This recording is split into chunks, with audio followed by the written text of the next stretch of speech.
ورحمۃ اللہ نحمدہ ونصلی علی رسولہ الکریم اما بعد فاعوذ باللہ من الشیطان الرجیم بسم اللہ الرحمن الرحیم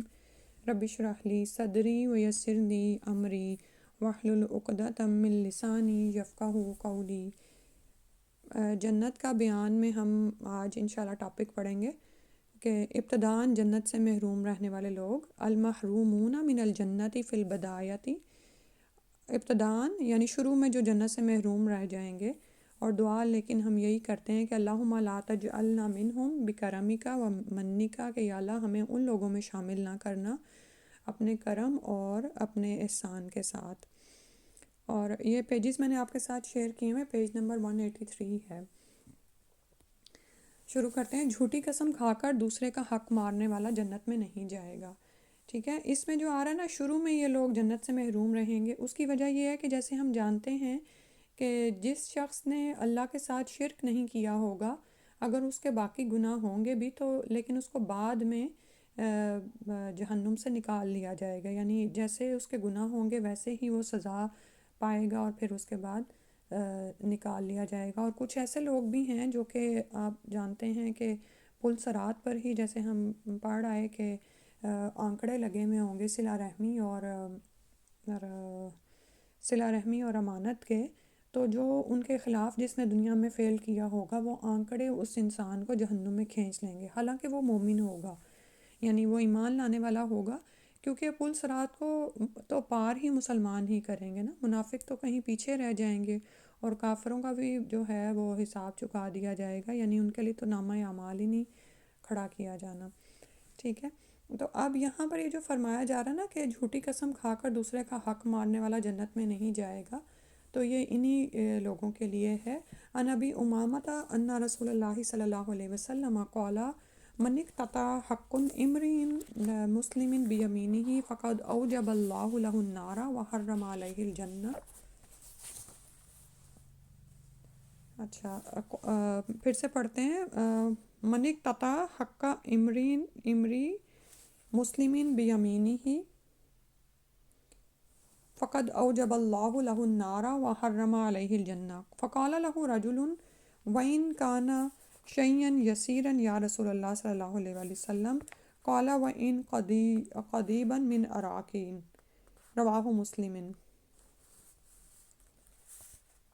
ابو امامہ رضی اللہ عنہ سے روایت ہے کہ رسول اللہ صلی اللہ علیہ وآلہ وسلم نے فرمایا، جس شخص نے جھوٹی قسم کھا کر کسی مسلمان کا حق مار لیا، اللہ نے اس کے لیے جہنم واجب کر دی اور جنت حرام کر دی۔ ایک آدمی نے عرض کیا، یا رسول اللہ، خواہ وہ معمولی سی چیز ہو، یعنی یسیرن یعنی چھوٹی سی کوئی چیز ہو، تو کیا اس پر بھی یہی گناہ ہوگا؟ آپ صلی اللہ علیہ وسلم نے ارشاد فرمایا، خواہ پیلو کی ایک ٹہنی ہی کیوں نہ ہو۔ یہ پیلو کی مسواک ہوتی ہے نا، اس کا ذکر آ رہا ہے۔ ٹھیک ہے، تو اگر اس کی کوئی ایک چھوٹی سی وہ ہے ٹہنی ہی، اور اس نے دوسرے کی ماری ہے جھوٹی قسم کھا کر، تو اس کا بدلہ اس کو دیا جائے گا اس پر، اور نعوذ باللہ وہ کیا ہے کہ اس پر آگ واجب ہو گئی اور جنت اللہ نے حرام کر دی۔ ٹھیک ہے، قضیبا من عراقن، کوئی پیلو کی چھوٹی سی شاخ ہی کیوں نہ ہو، کیونکہ آپ یہ دیکھیں کہ جب انسان اس بات کو جان جائے کہ اس نے کسی کا حق نہیں مارنا، اور پھر یہ کہ جھوٹی قسم کھا کر، تو پھر وہ کوئی چیز بڑی ہو یا چھوٹی، وہ ہر طرح سے اس سے بچنے کی کوشش کرے گا۔ پھر فرمایا، حرام طریقے سے مال کمانے اور کھانے والا جنت میں نہیں جائے گا۔ عن ابی بکر رضی اللہ عنہ ان رسول اللہ صلی اللہ علیہ وسلم قال لا يدخل الجنت جسد غذی بالحرام، رواہ البیہقی۔ ابو بکر رضی اللہ عنہ سے روایت ہے کہ رسول اللہ صلی اللہ علیہ وآلہ وسلم نے فرمایا، جو جسم حرام غذا سے پلا ہے وہ جنت میں نہیں جائے گا۔ اسے بیہقی نے روایت کیا ہے۔ اللہ سبحانہ تعالیٰ رحم فرما دے ہم پر، کیونکہ اب آپ یہ دیکھیں گے یہ چیزیں مسلمانوں میں بھی اب معمولی سمجھی جاتی ہیں، کہ انسان یہ سمجھتا ہے کہ چونکہ میں ایمان لے آیا ہوں، لیکن اس کے بعد وہ اپنے اعمال پر دھیان نہیں کرتا، اور یہ جاننے کی کوشش نہیں کرتا کہ کیا اس کے گھر جو سارا مال آ رہا ہے وہ حلال طریقے سے آ رہا ہے یا اس میں حرام کی بھی آمیزش ہو رہی ہے۔ اللہ سبحانہ تعالیٰ ہمارے حال پر رحم فرما دے، کیونکہ قیامت کے قریب آپ دیکھتے جا رہے ہیں کہ بہت سے ایسے ذرائع مال کمانے کے جو کہ صریحاً حرام ہیں، اور شریعت ان کو واضح طور پر حرام قرار دیتی ہے، لیکن وہ اس قدر پھیل چکے ہیں اور شیطان نے ان کو اتنا مزین کر دیا ہے اور ان کے بارے میں علم اتنا کم ہو گیا ہے کہ لوگ بغیر سوچے سمجھے ان میں جا پڑتے ہیں۔ اللہ سبحانہ تعالیٰ رحم فرما دے۔ اس کے بعد ہے والدین کا نافرمان، دیوس اور مرد کی مشاہبت کرنے والی عورت جنت میں نہیں جائے گی۔ تو یہاں پر 3 لوگ فرمائے گئے ہیں۔ عن ابن عمر رضی اللہ عنہما قال قال رسول اللہ صلی اللہ علیہ وسلم ثلاثۃ لا يدخلون الجنۃ العاق لوالدیہ والدیوث ورجلۃ النساء، رواہ الحاکم۔ عبداللہ بن عمر رضی اللہ عنہما کہتے ہیں کہ رسول اللہ صلی اللہ علیہ وسلم نے فرمایا 3 آدمی جنت میں داخل نہیں ہوں گے، والدین کا نافرمان، دیوس اور مرد کی مشاہبت کرنے والی عورت جنت میں نہیں جائیں گے۔ اسے حاکم نے روایت کیا ہے۔ اس میں پہلا شخص والدین کا نافرمان ہے، کیونکہ ہم جانتے ہیں کہ عقوق والدین یعنی والدین کی نافرمانی کرنے والے جو ہیں وہ کبیرہ گناہ میں آتے ہیں، تو ایسا شخص بھی جنت میں داخل نہیں ہوگا۔ اور دیوس وہ مرد ہوتا ہے جو اپنی عورتوں کے لیے حیا کو یعنی کہ اتنا خاطر میں نہیں لاتا اور اس کی عورتیں جہاں چاہے جائیں، وہ اس بات کو یعنی کہ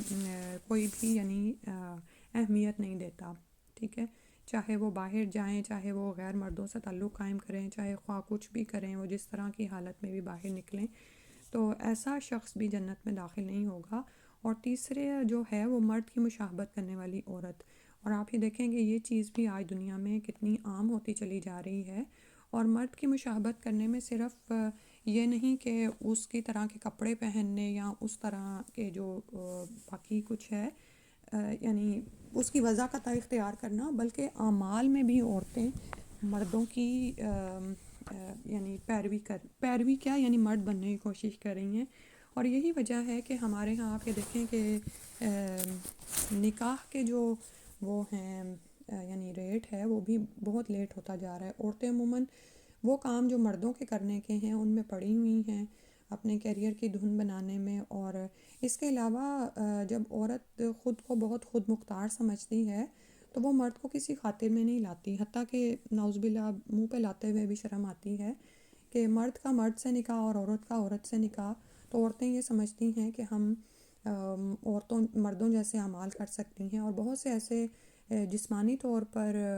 کام جو کہ اللہ تعالیٰ نے جس کے لیے مردوں کو پیدا کیا ہے اور ان کے لیے خاص طاقت ان کو عطا کی گئی ہے، وہ بھی ہمیں عورتیں کرتی نظر آ رہی ہیں، ٹھیک ہے۔ تو اور پھر اسی طرح یعنی کہ ہر لحاظ سے جو بھی وہ اس وقت آپ دیکھتے ہیں کہ قیامت کے قریب جو حالات ہو گئے ہیں، اللہ سبحانہ وتعالیٰ ہمیں والدین کی نافرمانی سے بچائے، دیوس مردوں جیسا بننے یا ان کی یعنی کہ صحبت سے بھی بچائے، اور ایسی عورتوں سے بھی دور رکھے جو کہ مرد کی مشابہت کرنے والی ہیں۔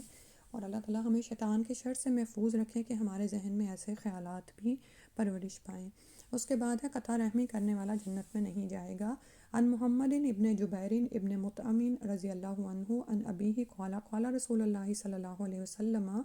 لا يدخل الجنت قاطع، رواہ ترمذی۔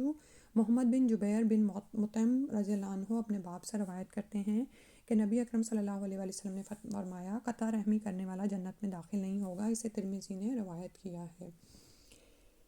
ٹھیک ہے۔ قطع رحمی سے مراد یہ ہے کہ اپنے رشتہ داروں سے تعلق توڑنے والا، اور اس کے لیے تو میں نے ابھی آپ کو بتایا نا کہ پل صراط پر ہی صلہ رحمی کا آنکڑا ہوگا، تو جس شخص نے اپنے رشتہ داروں سے تعلق توڑا ہوگا وہ جنت میں داخل نہیں ہوگا۔ اور یہ چیز بھی آج کل کتنی عام ہوتی جا رہی ہے کہ انسان اپنے فیملی فرینڈ سے تو اچھا سلوک کرتا ہے، لیکن اپنے رشتہ داروں کو بھول جاتا ہے، خواہ وہ اس کے اپنے یعنی کہ نسب کی طرف سے ہوں، یعنی اپنے رحم کے ہوں، یا خامد کی طرف سے حسب کے ہوں، ٹھیک ہے۔ تو رحم سے مراد ووم ہے، یعنی ہر وہ شخص جس سے ہمارا ووم کے ذریعے تعلق بن جاتا ہے، جیسے اور اس میں سارے پیرنٹس وغیرہ شامل ہیں، گرینڈ پیرنٹس، اور اس کے علاوہ پھر آگے خالہ، ماموں اور باپ کی طرف سے بھی ظاہر رحم کا جو رشتہ ہے اس میں چچا اور پھوپھیاں، اور پھر ظاہر ہے پھر اسٹیپ بائی اسٹیپ پھر ان کے آگے اولادیں وغیرہ، ٹھیک ہے۔ تو اور یہ چیز ہمارے ہاں کتنی عام ہو رہی ہے کہ یعنی رحم کو خاطر میں نہیں لایا جاتا، اور بہت سے بچے جو دوسرے ممالک میں پرورش پاتے ہیں اور وہ اپنے خاندان والوں سے دور ہوتے ہیں، ان کو یہ تک نہیں پتہ ہوتا کہ ان کے چچا ماموں کتنے ہیں یا خالہ پھوپھی ہیں، یعنی کہ قریب کے رشتوں کا بھی نہیں پتہ ہوتا۔ تو یہ ذمہ داری ہماری ہے کہ ہم ان کو بتائیں، کیونکہ آپ یہ دیکھیں کہ آپ کے حسن سلوک کا اور اسی طرح آپ کے جو حسن سلوک کے میں یہ سارا کچھ آ جاتا ہے، یعنی آپ کا مال لگانا بھی والدین کے بعد ذی القربیٰ کی باری آتی ہے، یعنی آپ کے جو قرابت دار ہیں۔ تو کیا فائدہ اگر ایک انسان اپنے دائیں بائیں اپنے فیملی فرینڈس پر تو بے پناہ خرچ کر رہا ہے، دنیا بنائے ہوئے ہے، ان کے ساتھ دعوتوں میں آنا جانا اور یہ سب کچھ ہے، لیکن اس کے اپنے ہی محروم ہیں، اور اپنوں اس طرح سے محروم ہیں کہ وہ کھانے کو ترس رہے ہیں یا پہننے اوڑھنے کو یا رہائش سے محروم ہیں۔ تو یہ ذمہ داری نہ صرف ہماری اپنے لیے بھی ہے کہ ہم بھی اپنے رشتہ داروں کو جانیں،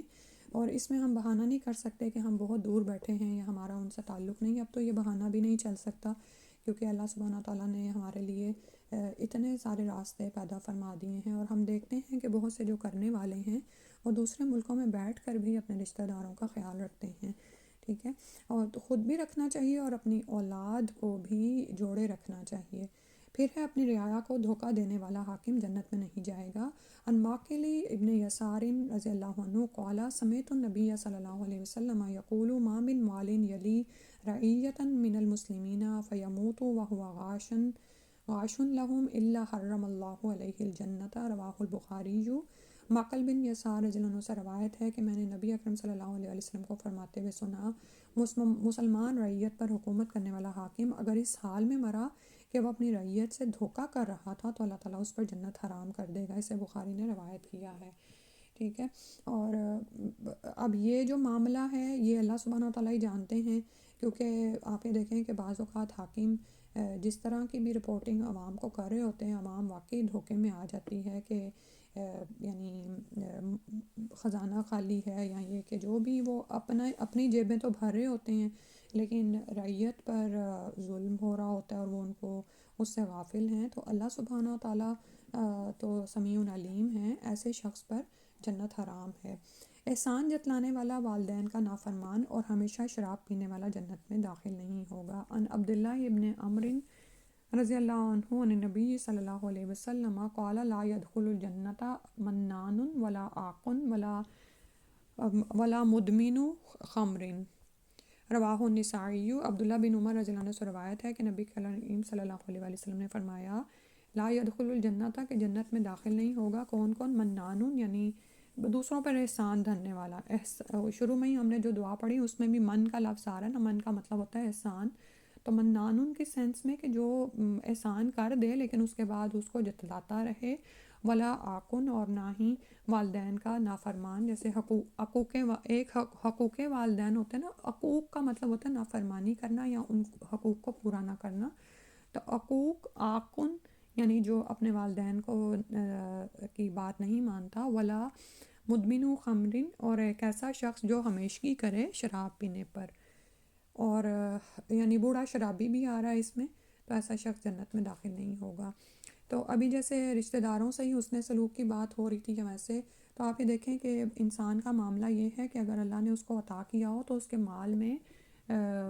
رشتہ داروں کا حق، دوسرے حقداروں کا حق رکھا ہوا ہوتا ہے، یعنی آپ کو جو مال عطا ہو رہا ہے اس میں وہ اللہ کیا ہی ہے، اور اللہ ہی کی طرف سے آپ کے مال میں حق رکھا جاتا ہے تاکہ آپ کا امتحان ہو۔ لیکن جو دینے والا ہے وہ بعض اوقات خود کو بڑی چیز سمجھتے ہوئے دے تو دیتا ہے، لیکن اس کے بعد اس احسان کو جتا جتا کر ضائع کر دیتا ہے۔ اسی طرح والدین کی نافرمانی میں بھی آپ یہ دیکھیں کہ قرب قیامت کے ساتھ ساتھ یہ چیز کتنی عام ہوتی جا رہی ہے کہ والدین کی نہیں سنتے ہیں بچے، ان کی نہیں مانتے ہیں۔ اور تیسرا ہمیشہ شراب پینے والا، اللہ سبحانہ تعالیٰ ہمیں ان سے بچائے۔ ہمسائے کو اذیت پہنچانے والا جنت سے محروم رہے گا۔ ان ابی ہریرہ رضی اللہ عنہ ان رسول اللہ صلی اللہ علیہ وسلم قال لا يدخل الجنت من لا یأمن جارہ بوائقہ، رواہ مسلم۔ ابو ہریرہ رضی اللہ عنہ سے روایت ہے کہ رسول اللہ صلی اللہ علیہ وسلم نے فرمایا جس شخص کا ہمسایہ اس کے شر سے محفوظ نہ ہو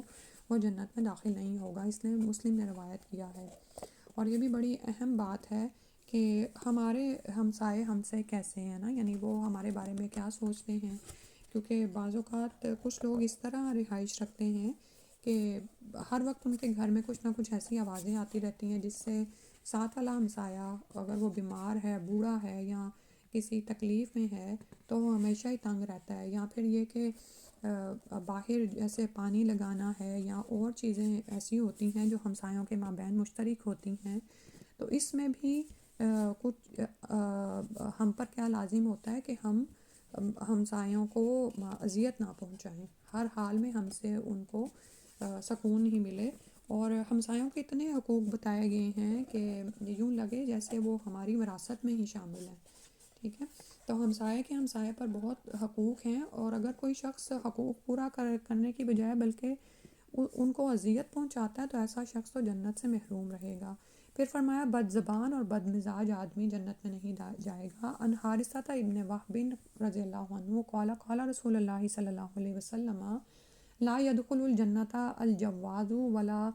ولا جازوری، رواہ ابو داود. حارثہ بن وہب رضی اللہ عنہ کہتے ہیں کہ رسول اللہ صلی اللہ علیہ وسلم نے فرمایا بد زبان اور بد مزاج آدمی جنت میں نہیں جائے گا. اسے ابو داؤد نے روایت کیا ہے. تو اپنی زبان پر ہمیں کنٹرول رکھنا چاہیے، اور یہ کہ دیکھنا چاہیے کہ ہمارا مزاج کیسا ہے.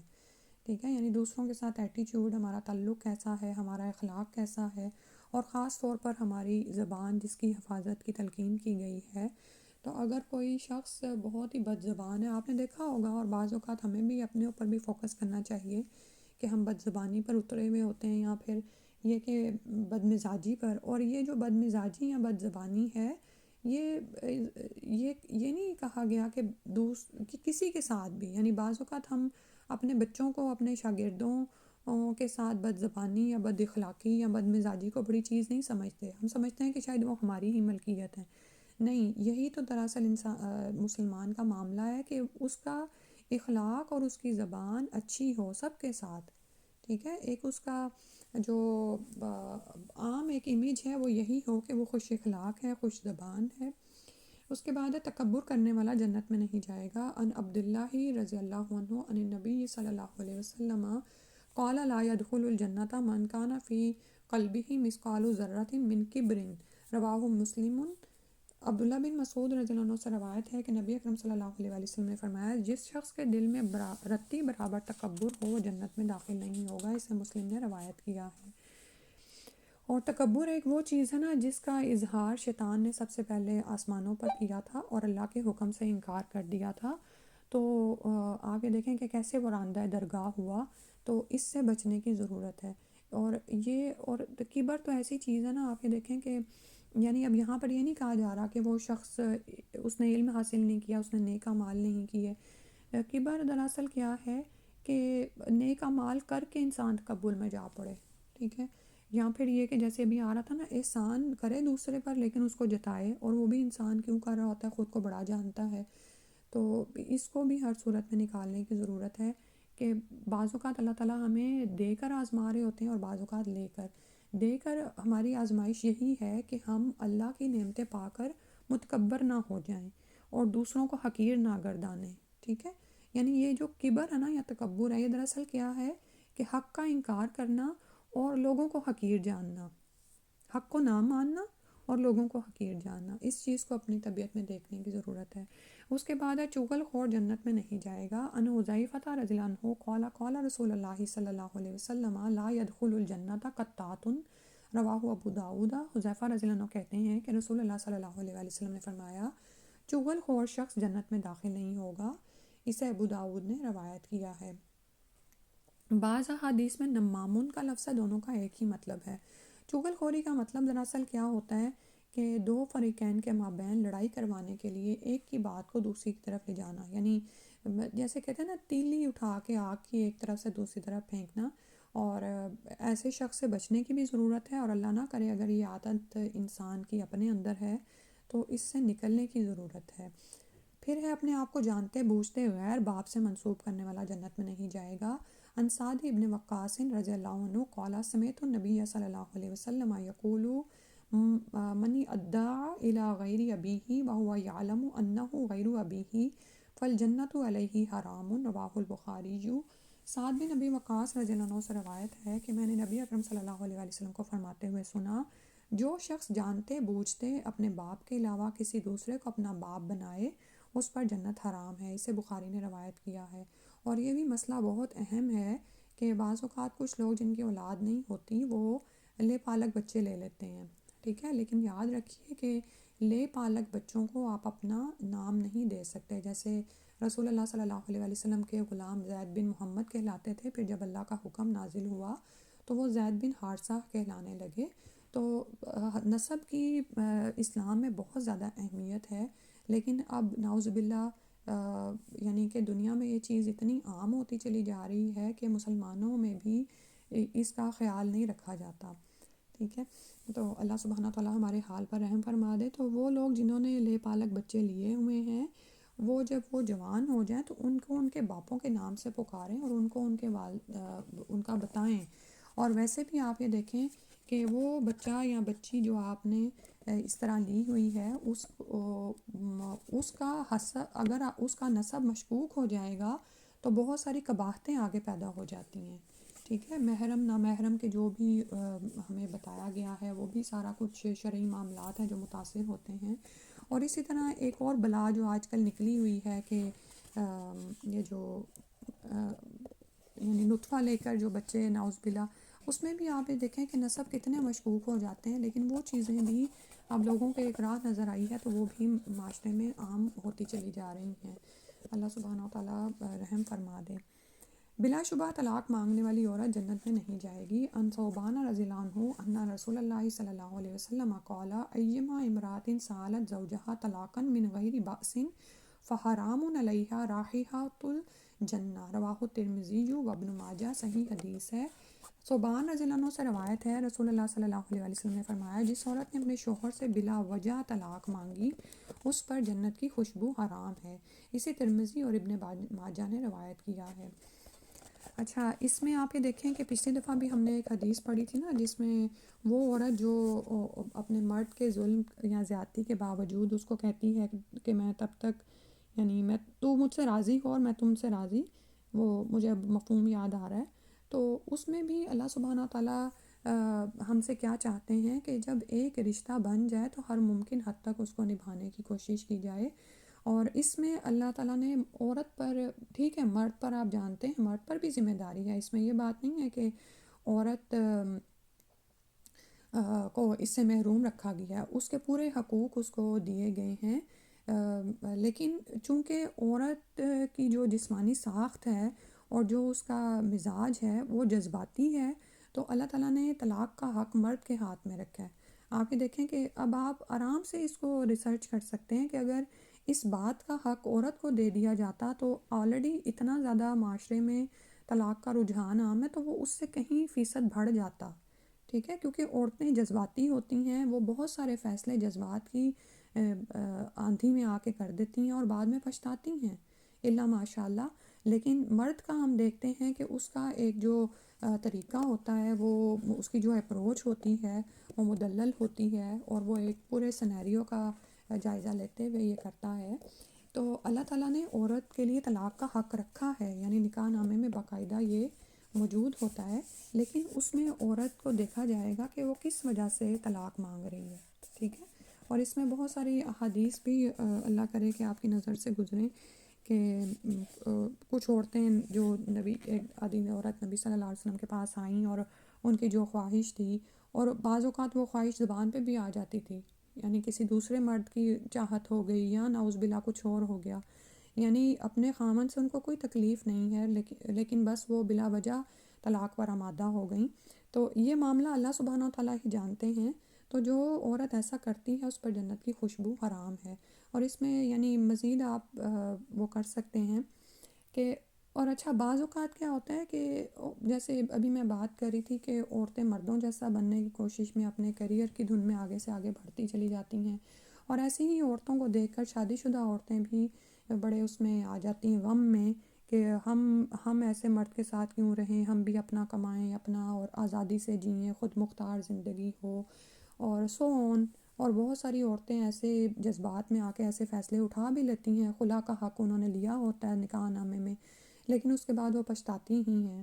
ٹھیک ہے۔ تو ایسی عورتوں کو سمجھانا چاہیے، اور پروس اینڈ کونز ہوتا ہے نا کہ آپ دیکھیں کہ آپ کو کیا کچھ اللہ نے عطا کیا ہوا ہے اپنے خاوند کے گھر میں۔ چھوٹی موٹی تکلیفیں تو دیکھیں ہر ایک کو آتی ہیں، چاہے کوئی شادی شدہ ہو چاہے غیر شادی شدہ ہو۔ اور اس میں مجھے عمر رضی اللہ عنہ کا ہی ایک وہ واقعہ یاد آ رہا ہے کہ ان کے پاس ایک عورت آئی اور وہ اپنے خاوند سے خلا ہی چاہتی تھی، تو اس کو عمر رضی اللہ عنہ نے ایک پورے دن کے لیے ایک ایسی جگہ پر بھیج دیا جہاں پر پاس ہی کچرا خانہ تھا۔ آپ یہ دیکھیں کہ کبھی آپ ایسی جگہ سے گزریں جہاں پر، اب میں یہ مفہوم بتا رہی ہوں اس واقعے کا کیونکہ میرے سامنے حدیث نہیں ہے، لیکن صرف سمجھانے کے لیے کہ کیا حد ہے کہ ہم عورت طلاق مانگ سکتی ہے۔ تو وہ عورت اس کچرے خانے کے پاس اس کو سارے دن کے لیے بھیجا گیا۔ اب آپ خود کو امیجن کریں، ایون یہ کہ ہمارے گھروں میں جو ٹرکس لینے آتے ہیں وہ ہماری گاڑی کے پاس سے گزر جائیں تو ہم اتنا بیزاری محسوس کرتے ہیں، اور یعنی کہ کھڑکیاں اوپر کر دیتے ہیں اگر گاڑی کے شیشے کھلے ہوئے ہوں، اور ہم گزرنا نہیں چاہتے، تھوڑی سی بو بھی نہیں لینا چاہتے۔ تو کہاں کہ وہ عورت وہاں پر اس نے سارا دن گزارا، اور جب عمر رضی اللہ عنہ نے اس کو رات بلایا یعنی شام کو یا جب بھی ان کا وہ جو ٹائم پیریڈ تھا اس کا پورا ہوا، تو انہوں نے پوچھا کہ تمہارا دن کیسا گزرا، تو اس عورت نے جو کہا، جو مجھے صرف مفہوم ہی یاد ہے، کہ میں نے سکون میں گزارا۔ یعنی اس کا مطلب یہ تھا کہ وہ عورت اپنے گھر میں ذہنی بے سکونی کا اتنا زیادہ شکار تھی کہ وہ اس کچرے کے ڈھیر کے پاس بھی سکون میں تھی، ٹھیک ہے۔ تو یہ دیکھنا ہوگا کہ کوئی عورت اپنے خاوند کے گھر میں کن حالات میں ہے، اور اس میں آپ یہ دیکھیں کہ کبھی بھی ایسا نہیں ہوتا کہ آپ کو اپنی شادی شدہ زندگی میں 100% سب کچھ ملے۔ اللہ سبحانہ و تعالیٰ نے مختلف طرح کے مزاج کے لوگ پیدا کیے ہیں، اور میاں بیوی تو ہیں ہی آلریڈی، وہ ڈفرینٹ صنف سے تعلق رکھتے ہیں، ٹھیک ہے۔ اور پھر ہر ایک کا مزاج بھی مختلف ہوتا ہے، جس طرح آپ سوچتی ہیں اس طرح آپ کا خاوند نہیں سوچتا، جیسے آپ کا خاوند سوچتا ہے ویسے آپ نہیں سوچتی۔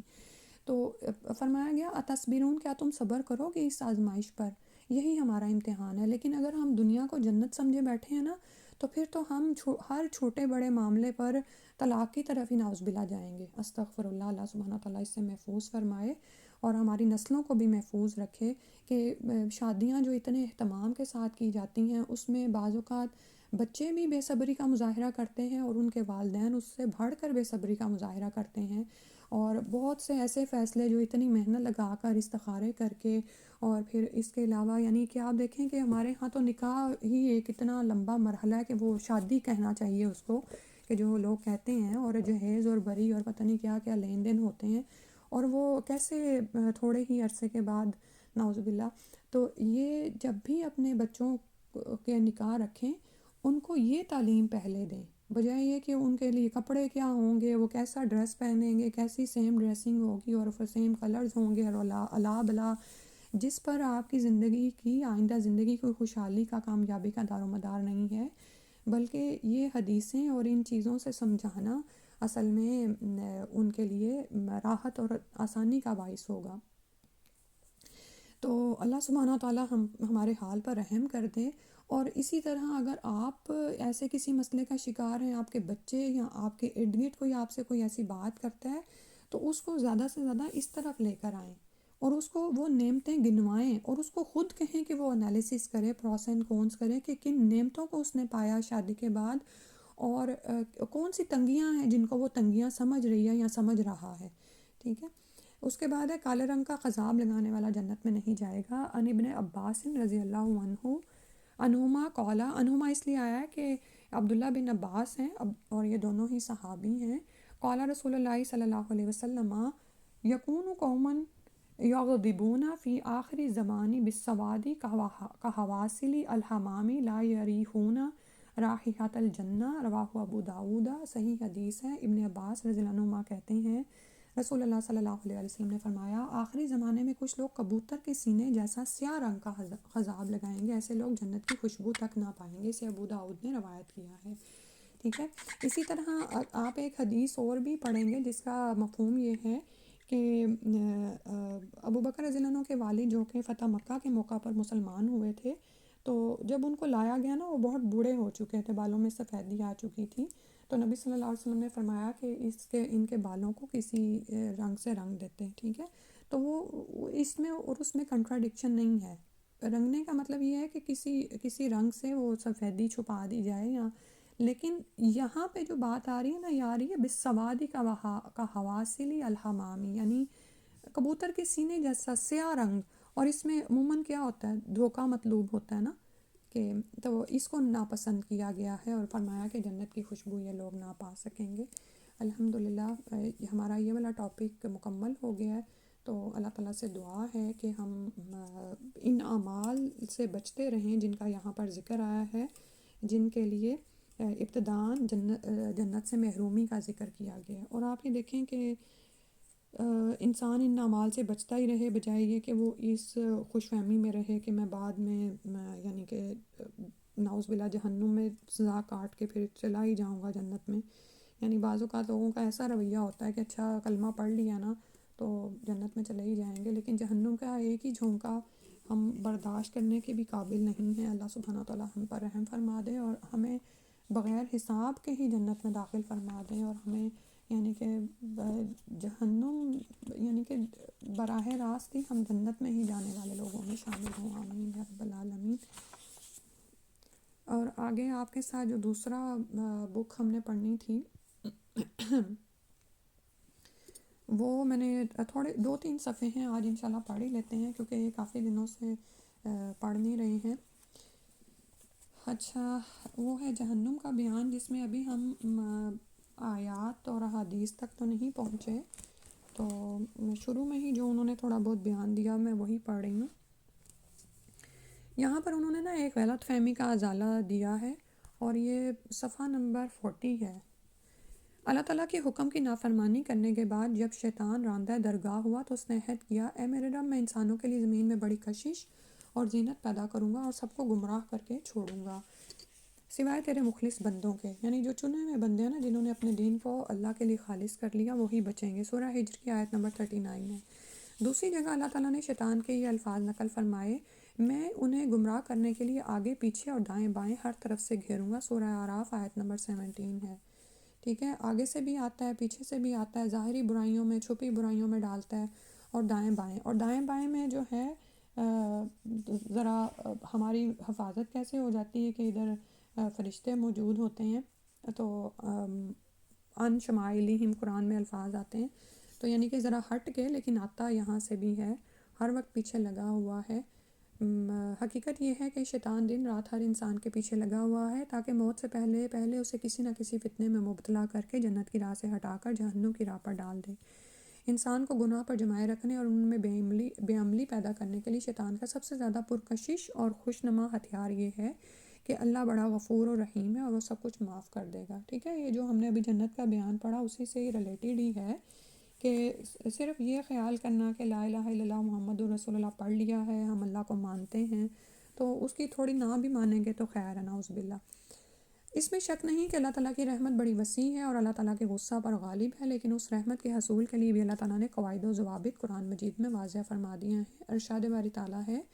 وَإِنِّي لَغَفَّارٌ لِمَن تَابَ وَآمَنَ وَعَمِلَ صَالِحًا ثُمَّ اهْتَدَىٰ، اور جو شخص توبہ کر لے اور ایمان لے آئے، نیک عمل کرے، پھر ہدایت پر جمع رہے، اس کے لیے میں بڑا ہی بخشن ہار ہوں۔ اس آیت میں اللہ تعالیٰ نے بخشش کے لیے 4 شرائط مقرر فرمائی ہیں، اور یہ سورہ طٰہٰ کی آیت نمبر 82 ہے۔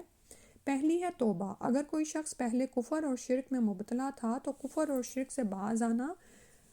لیکن اگر کوئی شخص کافر یا مشرک نہیں ویسے ہی کبائر میں مبتلا تھا تو اس کا کبائر سے باز آنا اور ترک کرنا پہلی شرط ہے، یعنی توبہ یعنی رجوع کرنا، واپس لوٹ آنا۔ دوسرا ہے ایمان، سچے دل سے اللہ اور اس کے رسول پر ایمان لانا، نیز کتابوں پر، فرشتوں پر اور آخرت پر ایمان لانا دوسری شرط ہے۔ ٹھیک ہے، اوپر چونکہ آ رہا نا کہ یعنی کوئی مسلمان بھی یہ ہو سکتا ہے جو کہ توبہ کی طرف آتا ہے، تو یعنی وہ کبیرہ گناہ میں مبتلا تھا، ایمان لایا ہوا تھا، تو لیکن دوسری شرط کیا ہے کہ وہ سچے دل سے اس ایمان کی تجدید کرے گا۔ ٹھیک ہے، اگر تو وہ کافر ہے تو وہ سچے دل سے ایمان لائے گا، اس کا تو پہلی ہی دفعہ ایمان لانا ہوگا۔ پھر ہے صالح اعمال، اللہ اور اس کے رسول پر ایمان لانے کے بعد اللہ اور اس کے رسول صلی اللہ علیہ وسلم کے احکام کے مطابق زندگی بسر کرنا، زندگی کے ہر معاملے میں رسول اکرم صلی اللہ علیہ وسلم کی سنت مبارکہ کی اتباع کرنا تیسری شرط ہے۔ ٹھیک ہے، تو صالح اعمال کرے گا۔ صالح اعمال کون سا عمل ہوتا ہے؟ یہ کوئی عام عمل نہیں ہوتا، بلکہ اس میں اللہ سبحانہ و تعالیٰ کے لیے اخلاص سے نیت ضروری ہے، یعنی اللہ کے لیے وہ کام کیا جا رہا ہے، اور دوسرا یہ کہ نبی صلی اللہ علیہ وسلم کی سنت کے مطابق وہ عمل کیا جا رہا ہے، ٹھیک ہے۔ اور یہ جو اوپر بھی جو باتیں ہوئی ہیں نا ابھی، کہ توبہ جب کوئی شخص کرتا ہے تو وہ جان لے کہ جیسے جب کوئی شخص زنا کر رہا ہوتا تو اس کے اندر ایمان نہیں ہوتا، جب کوئی شخص چوری کر رہا ہوتا تو اس کا ایمان اس سے نکل کر معلق ہو جاتا ہے۔ تو یعنی کہ پھر جب وہ اس گناہ کبیرہ سے باز آئے، کبیرہ گناہ وہ ہوتا ہے نا جس پر حد لگتی ہے، ٹھیک ہے، تو جب وہ اس سے باز آتا ہے، اور بعض گناہ ایسے ہوتے ہیں جو کر کر کے پھر وہ نعوذ باللہ کبیرہ میں چلے جاتے ہیں، تو جب انسان ایسے کسی گناہ سے باز آئے تو پھر وہ اپنے ایمان کی تجدید کرے گا، وہ یہ نہیں کہے گا کہ میں تو مومن ہی ہوں، ٹھیک ہے، پھر وہ صالح اعمال پر مداومت اختیار کرے گا، اور یہ وہی کرے گا نا، صالح اعمال کی طرف وہی آئے گا جس کے دل میں یعنی کہ سچی توبہ کا وہ ہوگا، اور وہ چاہے گا کہ اب نیک اعمال کے ذریعے اللہ کو راضی سے راضی کرنے کی کوشش کرے۔ اس کے بعد ہے استقامت۔ اللہ اور اس کے رسول صلی اللہ علیہ وسلم کی اطاعت میں اگر کوئی مصیبت یا آزمائش ہے تو استقامت اختیار کرنا چوتھی شرط ہے، یعنی اب توبہ آپ نے کر لی اور اب آپ نیک اعمال بھی کر رہے ہیں، لیکن آزمائش تو ہوگی، ہو سکتا ہے ان آزمائشوں میں کوئی ایسی آزمائش ہو کہ آپ کے اور نقصانات شروع ہو جائیں، کچھ اور آپ کی آزمائشیں آ جائیں۔ تو جس شخص نے سچی توبہ نہیں کی ہوتی نا، پھر وہ کہتا ہے کہ لو میں پہلے نمازیں نہیں پڑھتا تھا، میں پڑھتا ہوں تو کیا فرق پڑا، میں تو اور بھی دنیا میں مصیبت میں پڑ گیا۔ تو یہ دراصل اس کا امتحان ہوتا ہے جو سچی توبہ کرنے والے کو ہی سمجھ آتی ہے، اور وہ اس پر اپنے اعمال پر استقامت اختیار کرتا ہے، لیکن جو کنارے پر رہ کر عبادت کرتا ہے، کنارے پر رہ کر دین میں شامل ہوتا ہے، اور توبہ بھی اس کی ایسی ہی کچی پکی ہوتی ہے، تو پھر جب اس پر آزمائشیں آتی ہیں تو وہ اللہ سے ہی شیکی ہو جاتا ہے، لوگوں کے ڈالے ہوئے یعنی کہ لوگوں کی آئی ہوئی آزمائشوں کو یعنی کہ وہ ایسے ہی لیتا ہے کہ جیسے وہ پھر دین سے ہی نکلنے کی سوچنے لگتا ہے، ٹھیک ہے۔ تو چوتھی چیز کیا ہے؟ استقامت، کیونکہ اب یہ نہیں ہوگا کہ آپ کہیں کہ آپ نے توبہ بھی کر لی، آپ مومن بھی ہو گئے تو امتحان ہو گیا، حتیٰ امتحان تو جاری رکھنا ہے، وَاعْبُدْ رَبَّكَ حَتَّىٰ يَأْتِيَكَ الْيَقِينُ، کہ عبادت کرتا رہے اپنے رب کی یہاں تک کہ یقین یعنی موت آ جائے۔ پھر ہے جو شخص مذکورہ برات 4 شرائط پوری کرے گا اس کے ساتھ اللہ تعالیٰ نے مغفرت اور بخشش کا وعدہ فرمایا ہے، یہ اللہ تعالیٰ کا قانون اور ضابطہ رحم فرمانے کا اور لوگوں کے گناہ معاف کرنے کا ہے۔ ایک دوسری جگہ پر اللہ تعالیٰ نے توبہ کا قاعدہ بیان فرماتے ہوئے یہ بات بھی واضح فرما دی ہے کہ توبہ ان لوگوں کی قبول ہے جو لا علمی یا بھول چوک سے گناہ کرتے ہیں، لیکن جو لوگ عمدن گناہ کرتے جائیں ان کے لیے مغفرت نہیں بلکہ عذاب علیم ہے، ٹھیک ہے۔ یعنی آپ کو علم نہیں تھا، اور یہاں پھر آپ بھول چوک سے، کتنی دفعہ ایسے ہو جاتا ہے، یہ چیزیں ہمارے ساتھ لگی ہوئی ہیں، تو لیکن آپ پلٹ آئے، آپ نے رجوع کر لیا، تو ایسے لوگوں کی توبہ قبول ہے۔ لیکن کچھ ایسے توبہ کرنے والے ہوتے ہیں جو کہ جان بوجھ کر گناہ کرتے رہتے ہیں، ان میں پڑے رہتے ہیں اور اللہ کو غفور و رحیم سمجھتے ہیں، تو ان کے لیے پھر بخشش نہیں ہے بلکہ ان کے لیے دردناک عذاب ہے، ٹھیک ہے۔ اتنا ہی پڑھ لیتے ہیں، انشاءاللہ اگلی دفعہ باقی کریں گے۔ اللہ سبحانہ تعالیٰ سے دعا ہے کہ ہمیں سمجھ آ جائے۔ اب یہ دیکھیں کہ توبہ کا یہ جو قانون ہے نا وہ اتنا جامع ہے، اور بار بار ہم گناہ کرتے ہیں، اور تو بار بار انسان پلٹے اور ان شرائط کو یاد رکھے کہ ان شرائط کے ساتھ توبہ قبول ہوتی ہے، اور توبہ قبول ہوتی ہے، ضرور ہوتی ہے، لیکن کرنے والا سچی توبہ کرے اور بار بار پلٹ آئیں، بار بار توبہ قبول ہو جاتی ہے، ٹھیک ہے۔ سبحانک اللہم و بحمدک اشہد ان لا الہ الا انت استغفرک و اتوب الیک۔ السلام علیکم ورحمۃ اللہ۔